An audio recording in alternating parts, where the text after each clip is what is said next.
Hello family, my love, my angel. ये हमारा 7th video है ई की मात्रा से रिलेटेड। तो हम क्या करेंगे कि हमें पहले आगे का बढ़े इससे पहले जो हमने होमवर्क दिया था या कुछ आपको टेस्ट दिए थे, हम पहले उसको रिकॉल कर लेंगे। तो सबसे पहले हम इस टेस्ट में आपको इन वर्ड्स को मैंने दिया था कि हम इन्हें क्या पढ़ेंगे, ठीक है।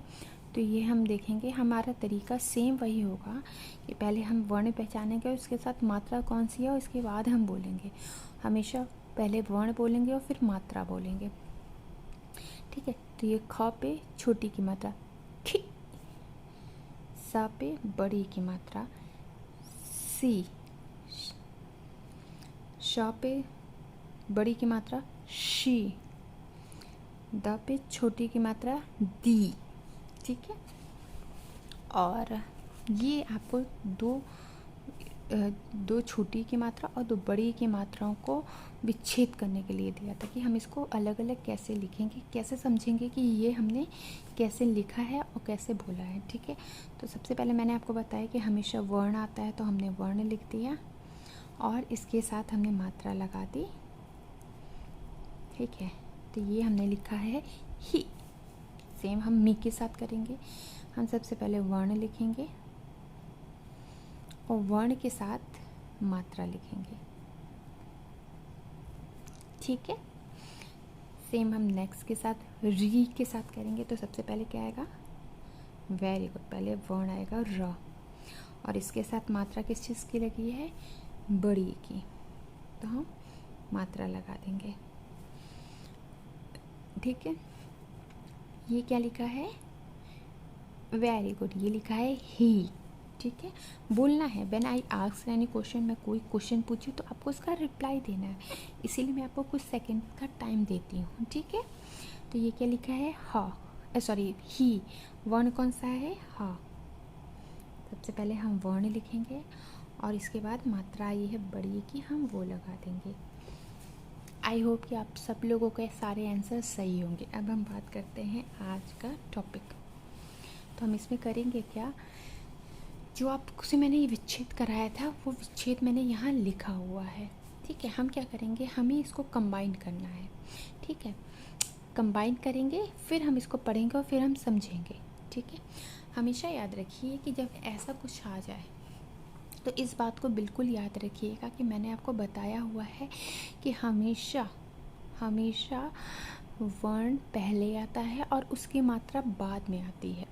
अगर दो वर्ण साथ में लिखे हैं, जैसे ता और का लिखा है इसमें, तो इसके बीच में कोई मात्रा नहीं लगा है, तो इसका मतलब कि त के साथ कोई मात्रा नहीं आई है, ठीक है। क के बाद मात्रा लिखा तो ये मात्रा क के साथ है, ना कि य के साथ है, क्योंकि मैं फिर आपको बता रही हूँ कि हम पहले वर्ण लिखते हैं और फिर हम मात्राओं को लिखते हैं, जैसे कि हम बोलते हैं, ठीक है। हम इसको स्टार्ट करते हैं कि हम इसको कैसे लिखेंगे, ठीक है। सबसे पहले हम करेंगे क्या कि हम सबसे पहले लिखेंगे वर्ण कौन सा आया, वर्ण हमने लिख दिया कि क्या आया है, ग। फिर हम देखेंगे ये मात्रा किस चीज़ की है, तो ये छोटी की मात्रा है। मात्रा हमेशा वर्ण के बाद आता है, ठीक है। और जिस वर्ण के बाद जो मात्रा आई होगी वो उस वर्ण की है। जैसे ये जो ई की मात्रा है ये ग के बाद आई है, तो ये ग के साथ है, तो हमने इसके साथ लगा दिया, ठीक। इसके बाद क्या है, ल, तो हमने लिख दिया ल, ठीक है। ल के बाद मात्रा है, ये किस चीज़ की मात्रा है, आ की, ठीक है। तो हम क्या करेंगे, ल के बाद आई है तो ये ल की मात्रा होगी, ठीक है। तो ये हो गया है ल के साथ हमने आ की मात्रा लगा दिया और लास्ट में है स। स के बाद कोई भी मात्रा नहीं है, तो ये आपका कंप्लीट हो गया। हमें स्लीपिंग लाइन ड्रॉ कर देनी है और हमारा ये शब्द कंप्लीट हो गया, दैट इज़ गिलास, गिलास, ठीक है। नेक्स्ट है, हम सबसे पहले क्या लिखेंगे, वर्ण लिखेंगे, हमने लिख दिया फ। इसके बाद क्या है, मात्रा है, मात्रा है छोटी की। हमें पता ही है कि हम जो मात्रा लिख आती है वो हमेशा वर्ण के साथ आती है, तो हमने लिख दिया वर्ण, लिख दिया। कोई भी मात्रा है, अगर वो है तो उससे पहले जो वर्ण है वो मात्रा उस वर्ण के साथ आई होगी, या अगर कोई वर्ण है उसके बाद कोई मात्रा आई हुई है तो वो मात्रा उस वर्ण के साथ ही है। ठीक है, तो ये हो गया फी।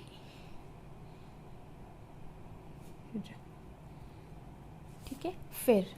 ठीक है, नेक्स्ट है, हमने क्या किया है,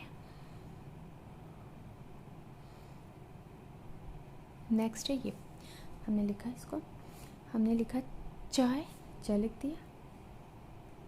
ठीक है, चा के बाद कोई मात्रा आई है, हमने देखा हाँ छोटी की मात्रा है तो ये चा के बाद आई है, तो ये वेरी गुड, ये चा के साथ लगेगा, ये हो गया ची। फिर ई की मात्रा के बाद है त, हमने त लिख दिया, और इसके साथ हमने आ की मात्रा लगा दी है। आई एम रियली सॉरी, मैंने ये और ये एक जैसे ही वर्ड लिख दिए हैं, तो ये तो मुझसे गलती हो गई है, so I am really sorry for that. ठीक है,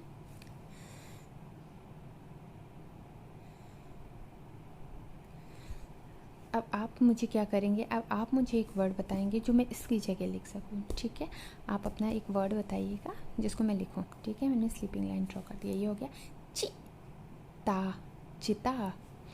ठीक है, अब क्या किया, हमको ये लिखना है। ठीक है, ये लिखना है, हमने लिख दिया। सबसे पहले घ लिखा, घ के बाद क्या कोई मात्रा आई है, मैंने देखा हाँ मात्रा आई भी है, हमने देखा तो ये है छोटी की मात्रा, तो ये हो गया, हमने ये बाद में आई है तो ये किसके साथ की मात्रा होगी, वेरी गुड, ये घ के साथ मात्रा होगी, ये हो गया घी। ठीक है, और ये र, हमने र लिख दिया, र के बाद कोई मात्रा नहीं है तो हमने लास्ट में स्लीपिंग लाइन लिख, ये हो गया घी र, घेर। ठीक है, ये आपको होमवर्क में करना है। ओके, नेक्स्ट हम करते हैं इसको, तो ये तो बहुत अच्छी ईजी है।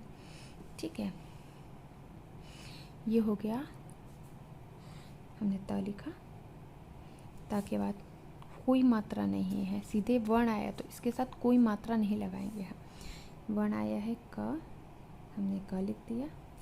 ठीक है, क के बाद मात्रा आई है छोटी की, तो हमें ये मात्रा, हाँ वेरी गुड, ये क के साथ लगेगी। क्यों, हमें कैसे पता कि ये मात्रा क के साथ ही लगेगी, उसके दो रीज़न है। पहला रीज़न कि क वर्ण के बाद आया है, इसलिए हमें पता है कि ये क के साथ आया हुआ है। ठीक है, और या हम क्या कह सकते हैं कि इस मात्रा से पहले वर्ण कौन सा आया है, क आया है, इसलिए ये मात्रा क के साथ जाए। ठीक है, नेक्स्ट है मात्रा हो गई, अब क्या है, य है, हमने य लिखा, और य के बाद आ की मात्रा है तो हम लगा देंगे, और फिर इसके बाद कुछ है नहीं तो हम स्लीपिंग लाइन ड्रॉ कर देंगे, और ये हमारा वर्ड तकिया, तकिया। ठीक है, अब ये तो ऑलरेडी मैं आपको यहाँ बता चुकी हूँ, बट फिर भी आप एक बार प्रैक्टिस करिएगा इसको हाइड करके। ठीक है, और एज यूजुअल मैंने जैसे कहा है कि आपको इसकी जगह मुझे एक और कोई वर्ड बताना है। ठीक, और जो ये है लास्ट वाला, ये आपका होमवर्क है, तो 5th नंबर और 8th नंबर आपका होमवर्क है। तो all the best for your homework and test. Okay, तो इससे ये पता चल जाएगा कि आपको कितना समझ में आया है।